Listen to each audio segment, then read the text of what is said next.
Hi friend, good evening, नमस्कार। कैसे हैं? आई होप कि आप अच्छे होंगे।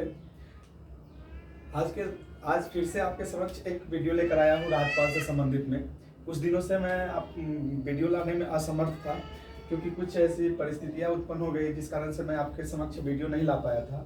आज मैं फिर से वीडियो लाया हूँ। आज हम लोग राजस्व व्यवस्था से संबंधित हम लोगों ने चर्चा भी किए थे पिछले कई वीडियो में। आज हम लोग आज फिर से राजस्व राजस्व व्यवस्था से संबंधित आज हम लोग फिर से बात करेंगे, और उसमें हम लोग राजपाल के बारे में आज बात करेंगे कि राजपाल आखिर होता क्या है, राजपाल की गठन कैसे किया जाता है, राजपाल को शपथ कौन दिलाता है। और एक बात और जानेंगे कि राजपाल की आवश्यकता क्यों पड़ी। मैंने कि एक चीज जान जाइए कि किसी भी चीज की जो उत्पत्ति होती है या किसी चीज की जो विकास होता है या उसका उत्कृष्टता होती है, चाहे उत्पन्न होती है, चाहे किसी चीज का मृत्यु होती है, तो इसके पीछे कोई एक कारण नहीं होता, अनेक कारण होता है। कोई नहीं कोई कारण होता ही होता है। बिना कारण के कोई चीज हो ही नहीं सकता जी, इम्पॉसिबल। मतलब कि कोई भी चीज बिना कारण का हो ही नहीं सकता। याद रखिए, दुनिया में अगर कोई चीज कर रहे हैं, पढ़ रहे हैं, तो उसके पीछे भी कोई कारण होगा। आप किसी से अगर मान लें कि दुर्व्यवहार कर रहे हैं, तो इसके पीछे भी कोई कारण होगा। तो याद रखिएगा, कोई भी चीज की जो उत्पत्ति होती है, गठन होती है, नियुक्ति होती है, जो भी एनीथिंग एल्स, वह किसी न किसी कारणवश ही होता है, अन्यथा हो ही नहीं सकता। तो आज हम लोग राजपाल के बारे में बात करेंगे। तो क्या बात करेंगे? राजपाल के बारे में। राजपाल 153 में कहा गया था। चलिए बात करेंगे। देखिए, राजपाल की आवश्यकता क्यों पड़ी, आखिर ऐसा क्या समस्या उत्पन्न हो गई हमारे संविधान निर्माताओं के समक्ष कि वह राजपाल के बारे में संविधान में उल्लेख किया। क्योंकि राजपाल, याद रखिएगा, राजपाल एक संवैधानिक पद है, यानी कि संविधान में इसके बारे में उल्लेख किया गया है। यह एक संवैधानिक पद है राजपाल। क्यों? देखिए, संघात्मक हमारे भारत में क्या है, संघात्मक शासन व्यवस्था है। जो कि हम आपको थोड़ा पीछे ले जाना चाहूंगा कि थोड़ा संघात्मक शासन व्यवस्था क्या होता है, इसे क्यों अपनाना पड़ा। तो चूंकि देखिए, हमारे संविधान, जब हमारा भारत आजाद हुआ, तो उस समक्ष संविधान निर्माताओं के समक्ष बहुत सारी ऐसी चुनौतियां थी। बहुत सारी ऐसी चुनौतियां थी जिसका सामना करना पड़ रहा था।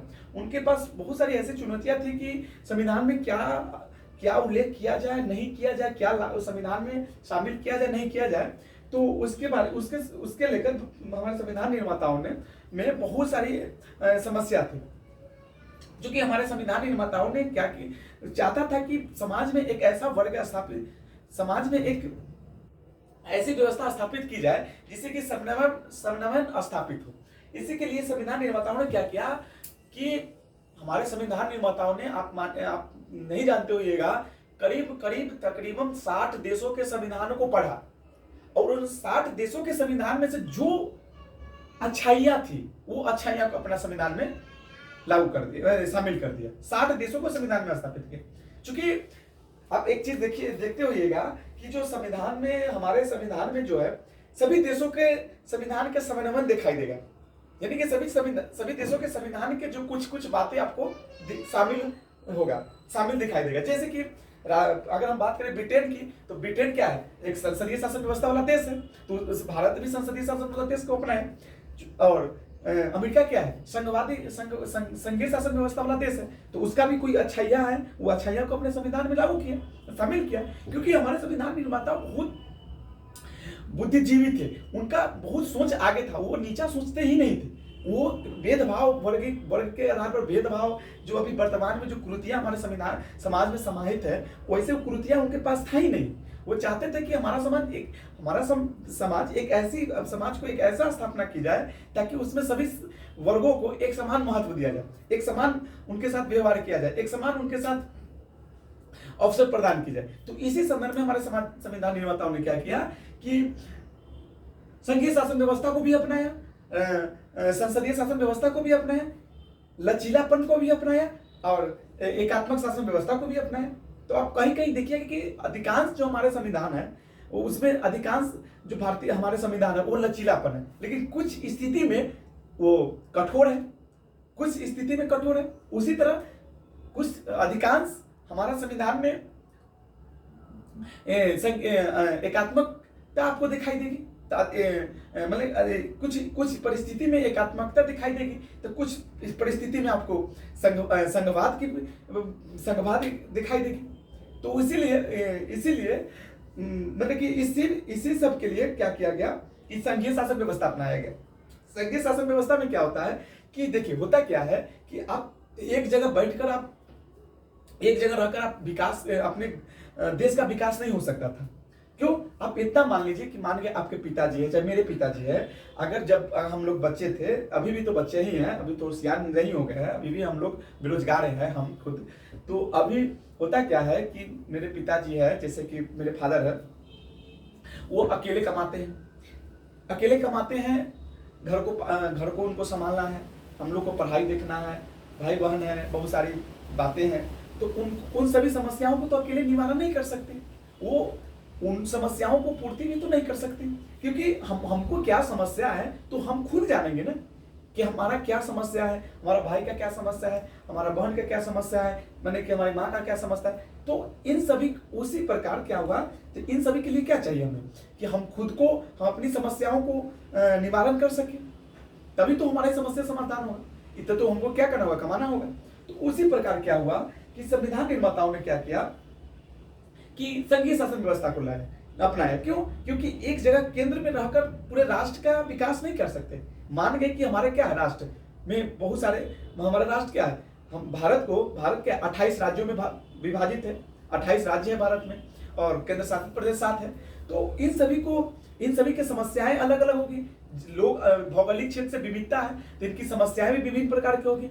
इसके साथ साथ इनके लोगों की भी समस्या अलग अलग प्रकार की होगी, हर राज्य का समस्या अलग अलग प्रकार की होगी। तो क्या सभी समस्याओं को सरकार समझ सकती है? केंद्र में बैठकर नहीं समझ सकती है ना, सभी समस्या का सॉल्व नहीं कर सकती। इसलिए क्या किया गया कि राज्य और केंद्र के बीच क्या किया गया, कुछ ऐसी शक्तियां को विभाजित किया गया ताकि राज्य की भी स्वायत्तता बनी रहे और केंद्र की भी स्वायत्तता बनी रहे। जिससे क्या होगा कि सभी अपने अपने स्तर पर विषयों पर कानून बना सके, जिससे क्या हुआ कि अपने अपने स्तर पर लोगों की समस्याओं को दूर कर सके।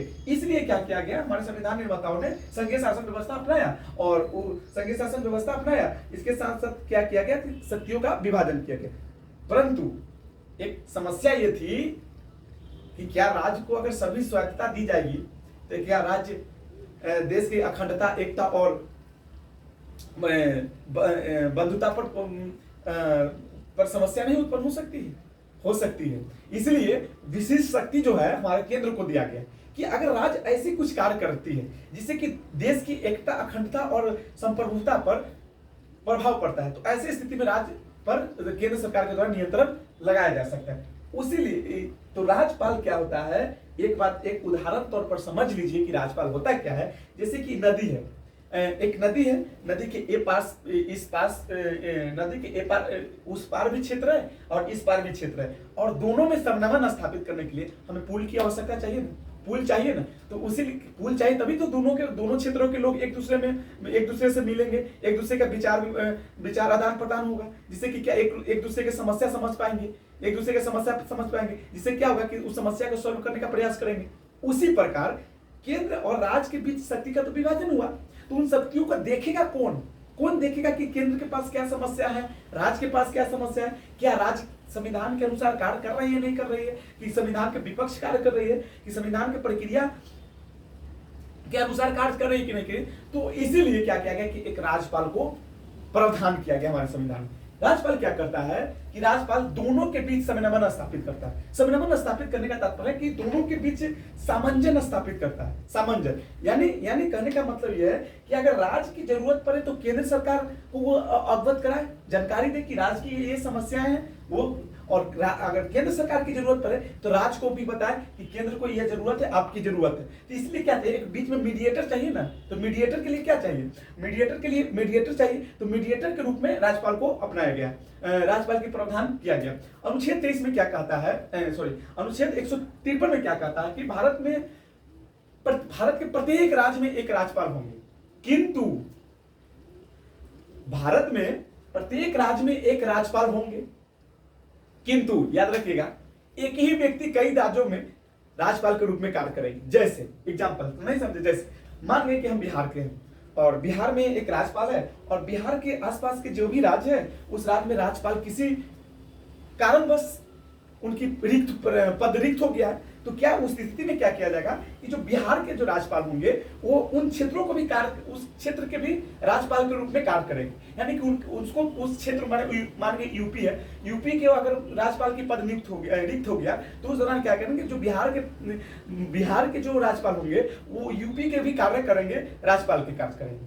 माने कि कहने का तात्पर्य है कि एक व्यक्ति कई राज्य के राज्यपाल हो सकते हैं। ठीक, ये कहा गया। 54 में क्या कहा गया, अनुच्छेद 54 में, अनुच्छेद 54 में क्या कहा गया, 154 में और 124 में यह कहा गया है कि मतलब कि राज्य कार्यपालिका की समस्त शक्ति राज्यपाल में निहित होगी। क्या कहा गया कि राज्य कार्यपालिका की समस्त शक्ति राज्यपाल में निहित होगी। इसको समझाते हैं।